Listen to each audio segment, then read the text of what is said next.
Благодарам. Колега Бидичи, повторно, како што измешавте трибини со спорт, измешавте ингеренции на Министерство за спорт со ингеренции на Федерација. Значи, тотални непознавања овдека демонстрирате. Значи, тоа што направила од Федерацијата си има постапка и доколку е неправедно си има и повисоки инстанци, тоа е принцип на кој што функционираат федерациите. Меѓутоа, што правите вие сега? Вие сега,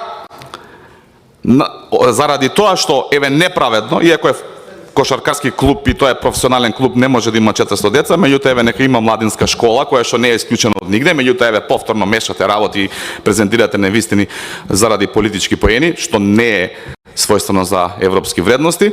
Вие сега сакате со вашите амандмани уште 40.000 деца да не се бават со спорт. Е, тоа вие го правите. И знаете ли што е разликата помеѓу вас и нас? Овие злоупотреби во ваучер системот што се правеле, не ги санкциониравте вие. Се санкционира кога дојде некоја друга влада. За разлика од вас, злоупотребите кои што се прават сега се санкционираат веднаш и така ќе продолжи да биде за сите. Благодарам.